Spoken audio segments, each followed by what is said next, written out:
All right. How the hell are you, Ryan Painter? Good, man. What you up to? Quarantining? We're quarantined. Sort of. I furloughed actually this week. There you go. Yeah. Hey, man. Cool. I think I've drank like probably 90 of these things in the last 4 days. Yeah, me too, man.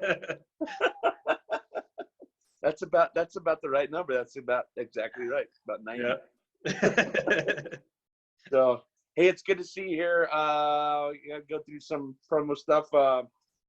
Tonight we're sponsored by Spartan Designs, and they're fixing up old cars and old hot rods, and they're a fantastic company, and they've sponsored us tonight to be able to do this. So thanks for them. Yeah, man. And it's really good to see you here. Super curious about some of the things that you've been doing. Really love your album. Really love your new album. Oh, thanks, man. It's self-titled, Riding the Resistors. Yeah. And you launched that. Tell me when you launched that. I think that came out April of last year. It's been a year. It's almost been a year. It's been about a year already. Yeah. Can you talk to us a little bit about the success that you've had from that album and where you've been and what's happened since then? Yeah, well, I mean, that's been great for us because people are always like, you got an album out, and then they hear it and they're like, oh, wow, you guys, they seem to really like it. So it's been great for us in terms of like getting gigs and that kind of a thing, just to have it behind our name and just to show that we're kind of somewhat legit. Yeah. So is that what you send as a promo to some of the bars and some of the casinos and different things that you've been playing? Is that what you send? I'll send them like the website, and you can stream it for free on the website because I didn't really set out to make any money with it. No one's ever gone to anyways, unless you're signed by a label. So you might as well just put it out there for people to have. So yeah. So let's just talk. Let me just so I started with that, but let's just talk for a minute about let's get it out of the way. I guess I'll say the elephant in the room is you're stuck at home. I'm stuck at home. How's everything going with that for you and for your band and your friends and your family and all that stuff? Talk to me a little bit about that. Tell me about that. Yeah, I mean, dude, honestly, it's been great for me because I usually work, 5 days out of the week, 40 hours a week. So I get to sit at home, work on my like blues scales on the guitar and writing some stuff. And actually, what was it, last Saturday, I think, before they had the big order to stay home, everybody came over and we recorded like 32 songs just in my living room. So every day I'll just put up a new song, and it's kind of worked out. It's not the best sound quality or anything, but at least it kind of keeps us relevant, Yeah, that's cool. So other than that, I mean, it's a great chance to sit down and write some new stuff, and been going through some of my old songs and throwing away all the garbage that I don't like, and trying to fix up some stuff that maybe there's something there. Who knows? So you're still actively writing right now? You're still really working on some stuff? Oh yeah, I'd say I probably write at least 3 or 4 songs a week on average. So not that any of them are any good, but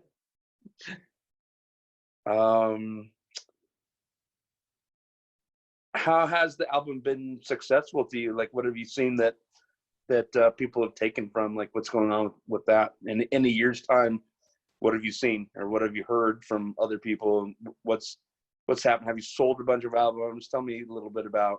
Well, we haven't sold very many of them, and there's a handful that we've done. We did pretty decent on like iTunes, more so than like Spotify and stuff. But it's been cool because we've had it played on radio, I think on like Zia Country down in Las Cruces. Just put it on. There's a station in Espanola that put it on. There's a couple places in Texas that put it on for us.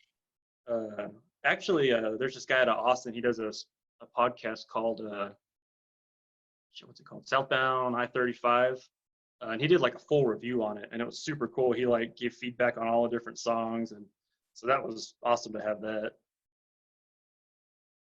But that's cool. Yeah. How did you make all that happen with that? Like, is it you only doing that, or is there other people helping you to get it out there and say, hey, what about this? What about this? How do I get into casinos? Like, how did you promote it in such a way? Because I've noticed that you've been really, really busy. You guys have been playing a lot of shows, and obviously now taking a halt. But but you guys were keeping really, really busy. How did all that happen? Like, how did you make all that happen? Who made all that happen for y'all?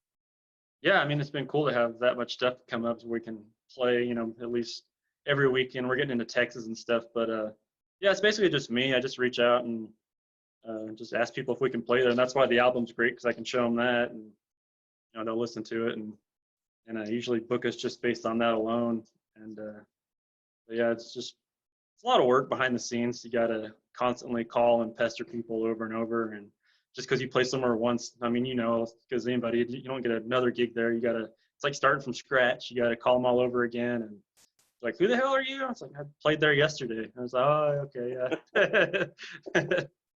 Yeah, it's a rough road. I've been there, so I don't think you're talking to somebody that hasn't been down that road. I had a lot of help behind me though too, so I always want to ask that question and see how that goes. I love that song, "When I'm Drinking." Man, that's a great song. It's such a good dance tune. It's like a lot of fun, a lot of fun putting listening to the song in there. Yeah, that's a fun one to play live too. People always seem to we get a good reaction out of it whenever we play it. So that's cool. So that brings me kind of to my next question.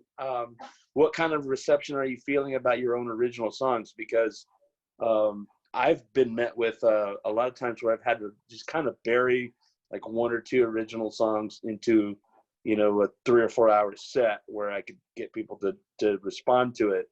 yeah. Have you had really good reception from your own original tunes versus like the cover songs that you go out and play, and how do you work that recipe? Yeah, I mean, I guess I've been super lucky with it because I've always gotten like pretty good feedback anytime I play an original song live, and half the time people don't even know that it's an original, so it's kind of works to my advantage too, I guess. Just stick to the 3 chords, it sounds like any other country song, but but yeah, like I went to Lubbock, Texas before all this stuff went down, and played at the Blue Light Live open mic, and that was cool because it's original songs only, and so I think there's 20 songwriters that went on, and I was like number 10 or something like that. But it's cool just to be able to hear everybody else's original music too, and how mine kind of stacked up with theirs. And I kind of found there's a lot of the same kind of like, I don't know, like androgyny in some of what's considered like singer-songwriter music. So I think just trying to keep stuff up tempo when you can kind of works too, instead of just trying to, always have something that's got to be like somber, or, I don't know. Instead of the sad songs and the waltzes that we're used right, yeah. There's a place for that. I love writing that shit, man. I love fucking writing sad songs, man. I love it. Yeah. So I've got plenty cool. of them. So you guys I've been watching, and I know you guys have been really busy, and you've played at some places that I've played, and you've played at some other places that I'd love to play, and you've put together some really cool gigs for what I consider a local artist, a local songwriter. Can you tell me a little bit about like some of the favorite places or most interesting places that you've played, one, and two, some of the experiences that you've had that maybe weren't as great as you thought they were going to be? But tell me a little bit about a handful of places that you've played, and what you think about those places, and what's happened with that. Yeah, I mean, I guess for me, my favorite places were always just like the little honky tonks, like the dive bars with, especially the ones you could still smoke in, like over in Texas, because I mean, it's just everyone's having blasts, and it's just, even if you don't even have a stage half the time, you're just playing in a corner. That's usually where you always find the best crowds. People always sing along to your music and get up and dance, and I guess kind of the opposite of that is, we love playing at the casinos, especially because they pay great. A lot of those places don't always pay so great, but I mean, they're kind of stuck to, they're so formalized sometimes. I mean, they want you to kind of play certain covers, and there's just feels like there's a lot of rules going on when you're doing that, so it kind of limits how much fun the band's having, because we can't interact the same way that we normally would. I know. So I'll talk about one in particular, or ask about one in particular. How did you feel about Route 66 Casino? Because that is in fact an incredible like setup with that hydraulic stage and whatever. Like, yeah, no, that was super fun, man. it was weird for us because I guess something had happened where their sound guy had like quit like the day before or something like that. So they had like a brand new guy that didn't know how to operate that stage or the equipment very well. And so he finally figured it out, but like we're started playing our song and it like rises up, you know, and as we're going up, it just stops. It's like everyone can see like the top of our heads. So we just had to like just kept playing the song, and then finally he got to go back up. And the song was over, we're up there like, all right, well, I guess that was our grand entrance rising up there. So, but it was fun. Like, I definitely, I think we're scheduled to play there again on April 4th. I don't think that's happening with all Yeah, this stuff going down, but hopefully we can get back in there soon. probably not. That's a cool stage, though. It is a really cool stage, but it's a funny place to play for sure, man. The rules and the load in and all that stuff was really funny for us.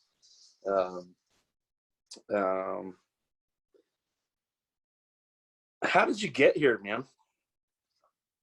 I mean, I've always played music. And Yeah, that's what I mean. It's like, how did you end up here writing originals and recording? I really do. Honestly, I love your recording. I love your album, man. I just, it's really cool. oh, thanks, man. Yeah. It's got a mix of upbeat and some like really solid hit home kind of country music. So I just want to ask you about how did you end up here? Like, what did you listen to when you were a young man? What did you listen to when you were little? What did you like? How did you get here? Yeah, I mean, I grew up in Florida. I spent a lot of time down in Florida, so that's why I always play stuff like John Anderson because I used to listen to '90s country a ton. I mean, honestly, Garth was probably my favorite when I was a kid. I had a cassette player. I wore that thing out with Garth Brooks. It's called the No Fences album he put out. I love that thing. Yeah, then I moved to Lubbock, Texas, eventually to get my degree over at Tech there, and I discovered like that whole Texas music scene, which I didn't even know about, like Cody Jinks and especially like Turnpike Troubadours. They kind of like reignited my passion for wanting to do this again after I saw them live. So they're just a great band. And then I got a job here working at the Nuclear Museum, and I'd never performed in front of anybody or even sang, like not even like my parents or anything. And I went to a songwriters workshop up in Taos in 2017 actually, and they forced you to play an original song in front of everybody, and that's the first time I'd ever played for anybody. And it was, I mean, I don't think I did very great, but everyone's like, you're really good, you should get out and do this more often. So I started doing open mics and kind of started that way. That's how I met most of my band too, was I met them at open mics. So that was pretty cool. That's very cool that you said that. I want you to, can you tell me a little bit about the band that you play with? Tell me who's your members and how that all came about. And also, are those the same dudes that we see you with right now? Are those the same dudes that you recorded this album with? Because there's a lot of noise, man. There's a lot of racket in that album. I love it. It's really cool. But Yeah.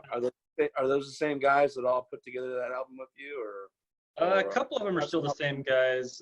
My buddy Matt played bass on that, and he got transferred to Odessa a couple years ago. So we picked up Steven Segrist. He's playing bass now, and he's played everywhere. He's toured Europe. He's been around for a long time. He was in a pretty popular punk band called Thin White Rope in California, like all through like the late '80s and '90s, I think. So he's playing bass now, but he wasn't on the album. Bill Martinez, who you might know, I'm sure you probably know Bill. He plays at Molly's quite a bit. He used to play for Marty Robbins, who was like his touring drummer back in the heyday. He played on the album, and he still plays a lot of shows with us if they're local. But we have another guy, call him Chopper. He's Harold Montoya. He's our road drummer and more. He's kind of becoming more of our everyday drummer now too. So he's a pretty cool guy. And then Bud Melvin played pedal steel on it. He's been playing with me he's probably the oldest member of the band now. He's been with me for a long time. And he played on the album.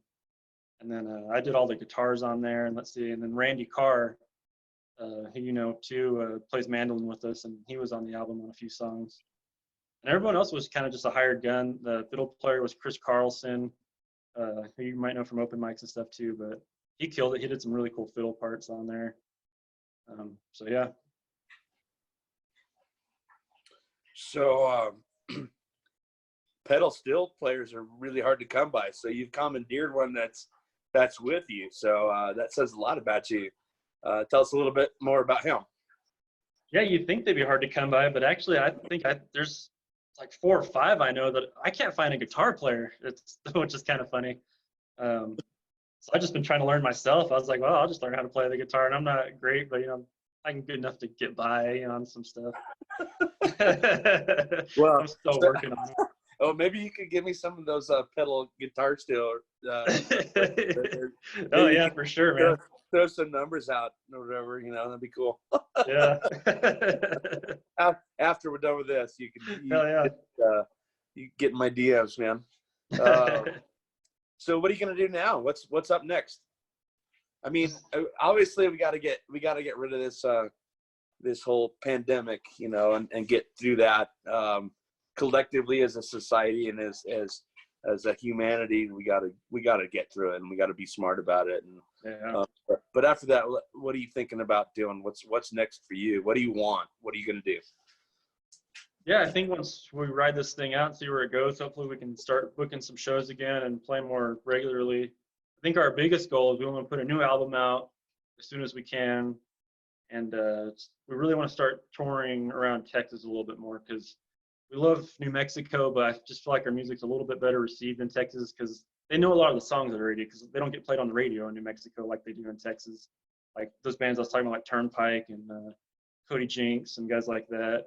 Like you never hear that on the pop country stations here in Albuquerque. So Oh no, not for sure not. but they play it all the time in Texas, so they know those songs when we play them. So they'll get to sing along to them and that kind of thing. So yeah, I think next is doing an album for sure. We'd like to go back to Rio Grande.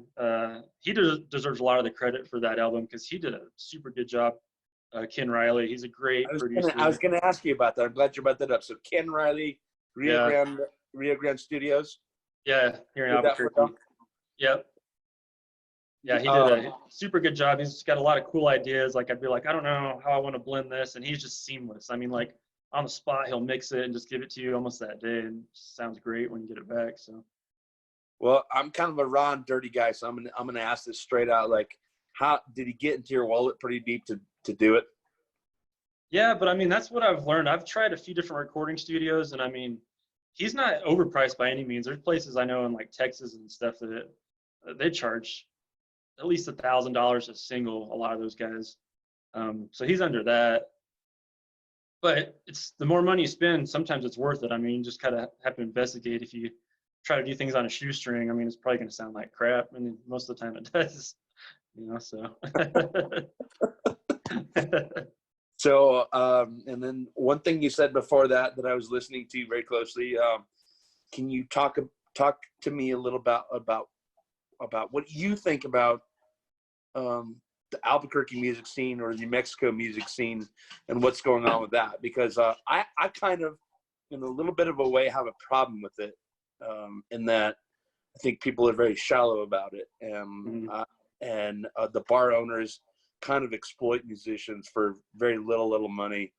And part of my intention of doing this website and promoting all these things that I'm trying to do is to kind of eliminate some of that and hopefully collectively from both a local point and a national point that starts to change a little bit. So tell me what you think about the local scene around town and beyond. Yeah, I mean, a lot of what you said, I do agree with some of that. I've encountered a lot of that myself too. But I will say, like, I've got a ton of support from a lot of other musicians. That's cool. I've got like this, I feel like we're just like a big family, a lot of us. And I've run into some folks that are maybe a little shallow, but on the whole, I mean, I really don't get that vibe. There's a lot of, I mean, guys like you, I mean, like they'll just share each other's music and just, there's a lot of love and support in terms of that. So that's super cool. And then as far as some of the venues, I mean, there are some venues that we won't play at just because I feel like we've been exploited and like they won't pay us and they don't treat us very well. One in particular, they're not in business anymore anyway, so it doesn't matter. But on the whole, they're a business too, so I get it. They've got to earn money. That's what it's all about. So there's give and take with everything. So I'm gonna, and I appreciate that you didn't lace it out there. That's very diplomatic of you to not lace it out who it was or what that was. But there's a lot of I feel like there's a lot of bars around town that exploit musicians for hardly nothing at all, and people keep going back there to play. And like you, I don't want to say who they are or why they do that. Yeah, I mean, So like, how do we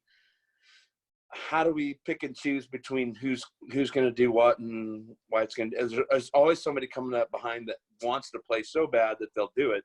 yeah. So like, how do we put the kibosh on that? In your thoughts and your opinions? I mean, I don't think you can. I think that's why it's so hard to make it as a musician. That's why it's such a challenge. I mean, it's unlike anything. That's why there's so few music stars out there. It's all about luck and timing, and I mean, it's not an easy road by any means. So anyone that wants to do it, I think, is crazy. Anyways, I mean, it's just you have to have a passion for it, and so you know, it is what it is. I think I think places all over the country probably have that same problem. I don't think it's exclusive to us or anything, but you know, like I said, it is what it is. I got to kind of agree with you on that, and then also in a way disagree with you on that, because I think that Texas and Tennessee, and there's some Indiana, there's some other places, Colorado even, that I've looked around at, that I think have a way better music scene, and I feel like the bars and clubs take way better care of the musicians that are around there. So and so I'm very curious about other musicians' opinions about Albuquerque in particular, Santa Fe, and surrounding areas. Like, how do we put the kibosh on them offering us pretty much garbage to come play at their bar? Yeah, it's kind of the deal. Like, we'll shit in your tip bucket for you before you guys play, and then, hopefully you'll make something after that. Like, do you feel that, or am I out of line in saying that? No, you're not out of line at all. I mean, I definitely get that. I mean, if we go to Texas or Colorado, we always get paid a hell of a lot better than we do here. But yeah, that's my problem. Is I don't know how you fix that. Because that's the thing, is if we don't play for that, somebody else will. So I mean, I think it's more of a musician's thing. We all have to kind of come together and say, we're not gonna play for $50 as a 5-piece band, you know, or whatever. So yeah. All right. So we'll we'll leave that one to slide for the next conversation. So I'm excited to hear your new music coming up. I'm excited for this thing this COVID-19 shit to just go away, so we can get back out there and do some fun stuff and good stuff. And I can't wait to see you out there live. Tell me about some of the great places that you like to play. Well, like I said, man, the honky tonks are great. We love playing there. Just trying to think, we had a blast. I love playing in Las Cruces. We always get great crowds in Las Cruces. They're super good to us down there. And they do pay decent, some of them, so that's nice too. Yeah, there's one time we played Las Cruces, and it led to going back down the following weekend for like a little house party. They paid us like almost $800 or something like that just to come back down and play on their flatbed trailer and have a campfire, and they gave us free beer. And you know, little gigs like that sometimes are the funnest ones that you ever get to do. So free beer goes a long way, doesn't it? It does, man. Yeah, cool. All right, so what are you listening to? Like, I want to hear about what influences you now, new artists, maybe even some old, if you got that in your head. Like, what you've been listening to? What's going on with you with that? Yeah, I don't know, man. I guess I'm kind of weird. Your headphones on and whatever, you know where I'm coming from, right? Yeah. Okay. Like I said, I guess I'm kind of weird because I listened to a lot of '90s country growing up, and so that's kind of been my basis for country. I never listened to like Merle Haggard or the old stuff. And then when I moved to Texas, I got really into the Texas country, so I had that with the '90s stuff. And then honestly, when I moved here is when I finally started listening to the old country stuff, like Merle Haggard and all those guys. And honestly, I watched that whole Ken Burns documentary. I don't know if you did, that came out on PBS, and it was great because I mean, just getting like an entire history. And a lot of that stuff I was starting to learn already, but I mean, that was just really good for me because it gave me channels to figure out, why I like that music, and where they were coming from as songwriters and that kind of thing. Any particular new artists right now that you're listening to, or have been just like in the last week or two that you've been hung up there at your house that you've been spinning over and over again? Well, I don't listen to anything coming out of Nashville. There's nothing that I like coming out of Nashville. Honestly, I mean, I listen to the Turnpike Troubadours almost every day. They're my favorite band. I just think he's a great songwriter, and I even like stuff like the Avett Brothers. They're not really considered country, I guess, but they're kind of folksy and like Americana. But they're great songwriters. I've been listening to them a little bit last couple days too. So what do you think about what do you think is going to happen with the Turnpike Troubadours, man? Man, I hope they get back together and we get some more Turnpike music, but I don't know. We'll have to see. Maybe they're just tired of it. Well, I mean, the elephant in the room is Faulkner, and is he going to get straight and go play music again, or is that never going to be a thing again for him? Yeah, well, I'm optimistic. I think they'll get back together, but who knows? So the other folks that you play with, are they all working musicians? Like, what's it feel like with them going out playing with other people and what's it going like for them right now? Yeah, I mean, they're all musicians too. I think all of us have our day jobs, but we pretend to be full-time musicians when we can.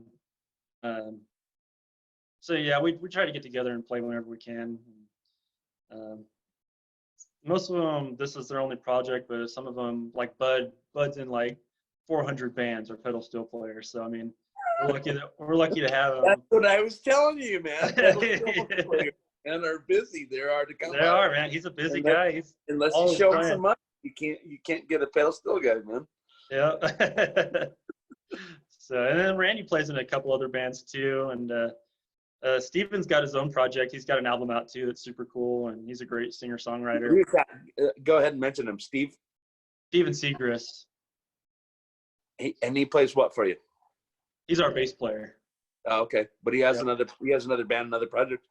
He doesn't have another band right now, but he's got his own kind of like solo gig where he doesn't really perform too much. He does a lot of open mics, but he's got an album out too, and he's always writing his new stuff, and he's a really good songwriter. Very cool. So, well, I'm glad to hear from you tonight, and I really appreciate your time and your patience with trying to figure out how we're going to do this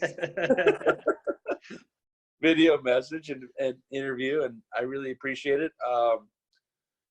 So what I'm proposing to launch is a Two Sunday for Hank. So it'll be twosundayforhank.org for right now, until I can push the twosundayforhank.com. I own all those domains, so eventually they'll all push to my website. So I appreciate you, and you'll be featured on there, and I hope you'll share it with your friends. And I appreciate your time tonight, and keep on drinking them curs. Yeah, man. Yeah, thanks for doing this. It's super cool. I feel like I'm doing something productive. So write some great music. Keep writing some great music, and say hello to Randy. Randy's a good friend of mine, so say hello to Randy for us, and really appreciate you, man. Let's log off, and I'll catch you next time. All right, Brian. We'll see you, man. All right, take care, buddy. Hey, you too.